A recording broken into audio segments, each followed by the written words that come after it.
আসসালামু আলাইকুম রহমতুল্লাহি ওবারাকাতু। এই জায়গাটার মধ্যে কিছুক্ষণ পর পর একটা যে মাছ আসে, কমসে কম ওই মাছটা যদি ধরতে পারি তাহলে কমসে কম 5 থেকে 6 কেজি ওজনের হবে। আপনারা দেখেন, আমি কিন্তু এখন চলে যাব তো আর কিছুক্ষণ পর, এর জন্য ভিডিওটা করতেছি, কারণ মাছে টুকর দিতেছে না। ওই মাছটা আসার কারণে একটা মাছও টুকর দেয় না, সব মাছ ভাগে। এটা হয়তো বা বড় ধরনের একটা বল মাছ হবে, কারণ আপনি এটা কিন্তু আপনি এক বিশাল বড় আপনার বিল। আপনার এই যে আমি যে মধ্যে পাচ্ছি বসিটা, এর কিছুক্ষণ দূরে হয়েছে আপনার 40 থেকে 42 হাত পর্যন্ত পানি আছে। দেখেন, এই দেখেন আসছে, দেখছেন, এই দেখেন আসছে।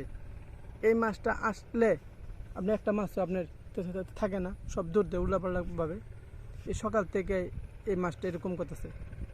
আর সামনে দেখছেন না, এই যে কীরকমভাবে বুটবুটতেছে মাছটা, কিন্তু বসিটা নিতেছে না। কিসের জন্য যে নিতেছে না একমাত্র আল্লাহ জানে। দেখেন মাছ ভরা। এটা কিন্তু বিল, এটা কোনো পুকুর না, এটা বিশাল বড় এক বিল। এটা বিল এত বড়, মানে 1 মাইল 2 মাইল হবে, বিশাল বড়। আর এই জায়গার মধ্যে বিশাল বড় বড় বালু গাত্তা আছে। এই গাত্তার মধ্যে এক একটা মাছ আছে আপনার 6-7 কেজি। আমি যে বসে আছি, আমি এই জায়গাতে একদিন 4 কেজি ওজনের একটা গ্লাস কাপ মাছ ধরছি, পুরো আগুনের মতো লাল ছিল। বিলের মাছ তো আপনার লাল থাকে, একদম সোনালি কালার।